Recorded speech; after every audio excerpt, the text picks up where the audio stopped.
And the Justice Department's antitrust division is diving into Facebook's virtual reality business after rival VR startups accuse the tech giant of squeezing them out of the market.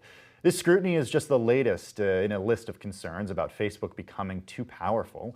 With me now is Bloomberg antitrust reporter David McLaughlin in Washington. David, it's great to have you on Quicktake today. What exactly are the accusations that Facebook is facing from VR startups and developers? Well, so a number of developers that we interviewed are raising complaints about things like Facebook copying their features, making it difficult for some of their apps to interact on Facebook's VR headset, Oculus, the Oculus Quest. There were complaints about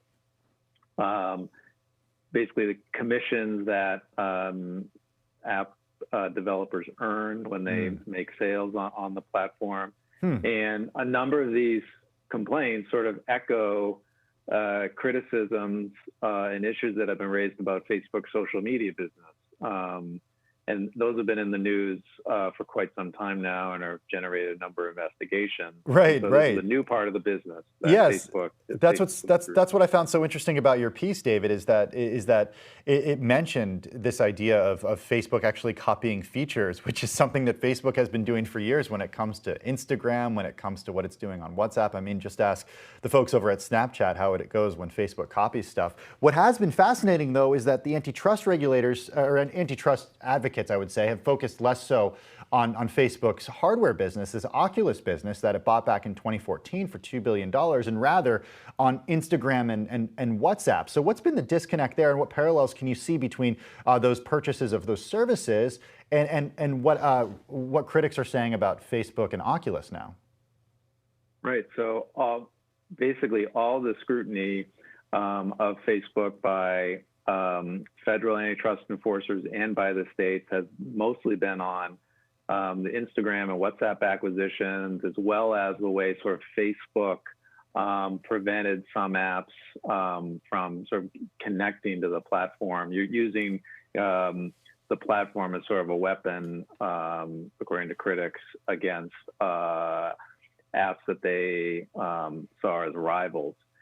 And so the interest in the hardware business is new, but not too surprising, because last year when the FTC, the Federal Trade Commission, began an investigation into the company that was primarily focused on the acquisitions, Instagram, WhatsApp, and these other issues, the Justice Department also opened an investigation. And it was very unusual at the time to see two investigations going to the same company. So this might explain some of why we have the two federal agencies doing an investigation.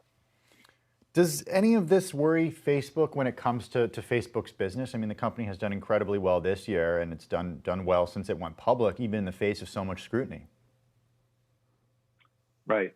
Facebook continues to be an incredibly successful company despite this scrutiny and any lawsuits. We're expecting lawsuits really any day now from the states and the federal government. Those could take years to resolve.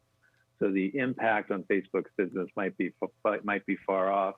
I think what's interesting to note about the Oculus investigation, and we don't know what, if anything, comes of that, is that Facebook made that acquisition back in 2014 because they saw this business as sort of the future of computing, the new platform of the future, the one that we're all going to be on in many years, sort of interacting with one another.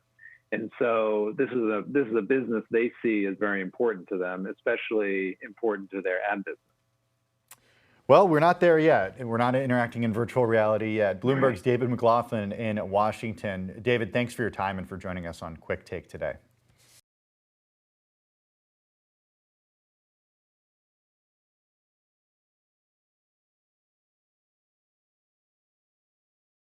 The biggest stories the moment they happen from around the globe. Subscribe to Bloomberg Quicktake now for insight in an instant.